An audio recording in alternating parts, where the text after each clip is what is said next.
Hello students, from today onwards we will be starting our 6th semester classes. This is our core course, the 12th paper, 72 hours and credit 4. This is our paper, nuclear physics, particle physics and astrophysics. This is our syllabus. First unit contains 3 chapters. Nuclear structure, which is based on the book Concepts of Modern Physics by Arthur Weisel. Second chapter, nuclear transformation from the Arthur Weisel itself. And third, nuclear detectors. These are the 3 chapters in the first unit. And then in the second unit you have particle physics, particles, and astrophysics and astronomy. And these are the reference books. So I will be taking the first unit for you, the nuclear part. So we can start the nuclear physics right now. Our first chapter is nuclear structure. In this chapter, we will be studying about the nuclear composition and the important properties, general properties of nucleus. We know that in 1911, Rutherford, from the experiment alpha particle scattering, from this experiment only, the discovery of nuclear emerged.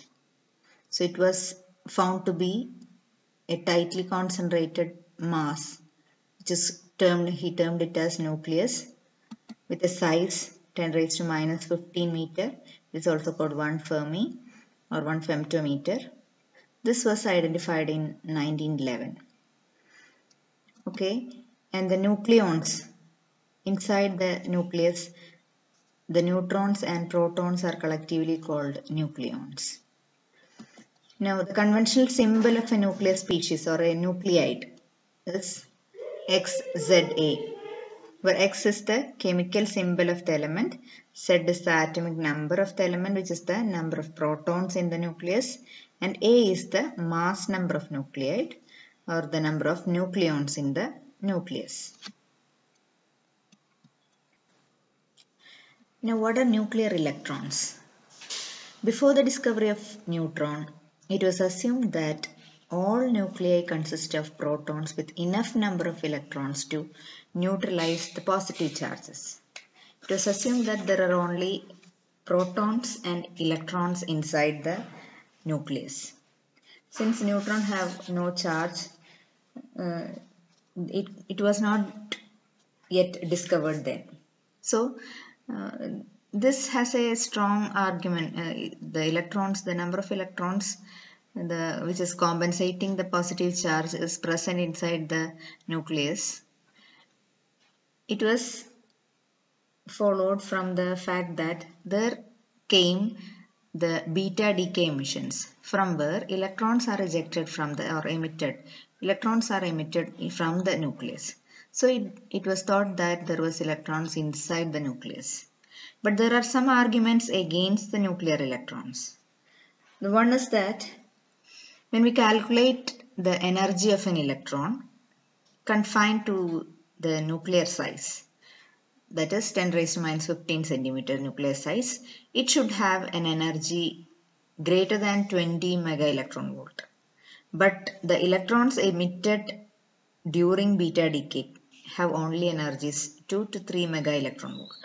This was one of the arguments against nuclear electrons. The second one is that nuclear spin, which is a property of all the elementary particles like protons, electrons, etc. All they have spin quantum number 1 by 2. So, when the nucleus have even number of protons and electrons, it should have zero or integral spins, right? And those with odd number of protons should have protons plus electrons should have half integral spins. But actually, in the case of deuteron nucleus have 2 protons. It was assumed to be 2 protons inside the nucleus and 1 electron outside. In that case, the nuclear spin should be either 1 by 2 or 3 by 2. But in fact, it was observed to be, the nuclear spin of deuteron is observed to be 1. Okay. Now the third argument is that the magnetic moment of nucleus. Actually, the magnetic moment of of a proton is only 0.15% of that of electron. So as a part of a nucleus, if electron is a part of the nucleus, the magnetic moment should be comparable with that of the magnetic moment of electrons. But the magnetic moment of nucleus are comparable with that of protons and not of electrons.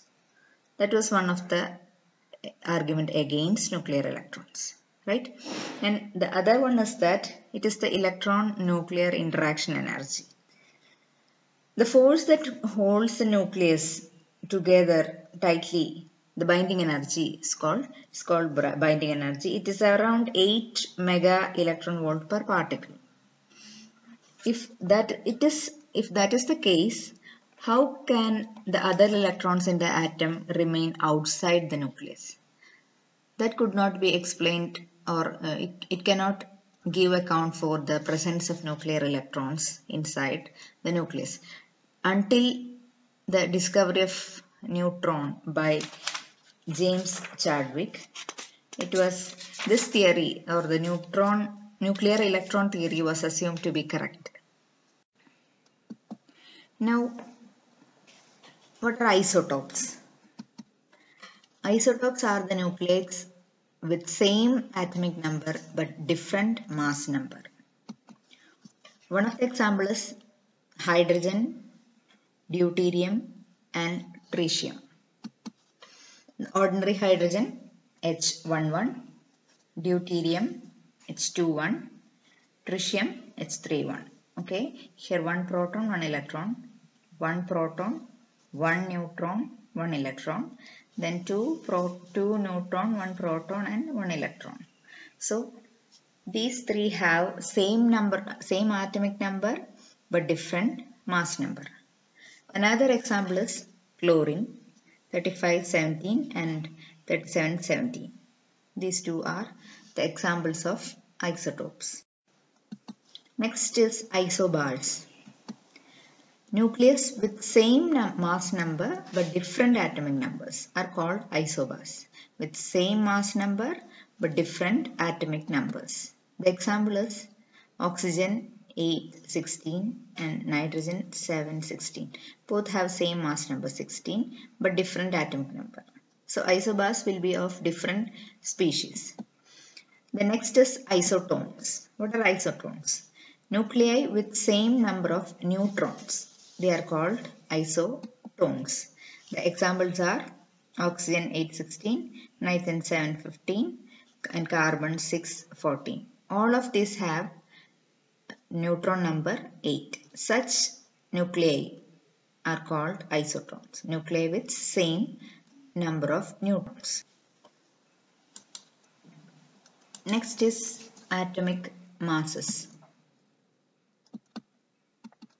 Atomic masses refers to the mass of the neutral atom as a whole, the nucleus as well as the electrons, not of bare nuclei.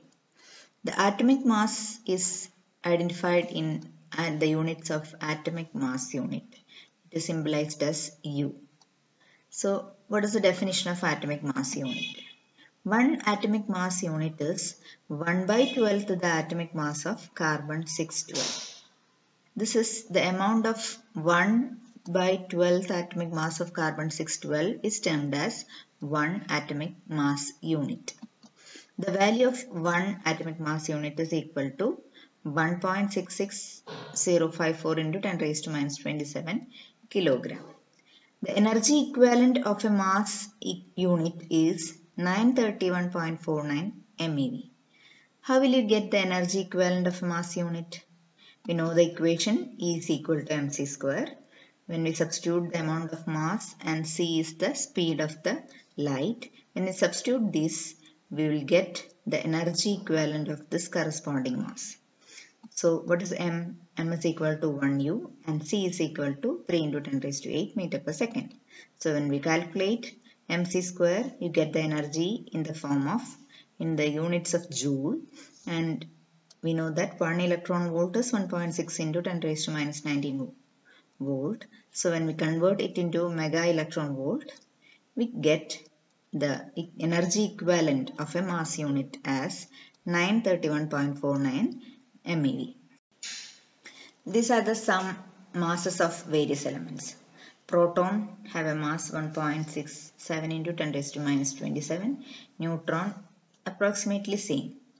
Electron is only 9.1 into 10 raised to minus 31. It is lighter by an amount of 1830s. The hydrogen atom is having the mass 1.67 into 10 raised to minus 27. This is in mass units and this is in mass or the corresponding energy equivalent.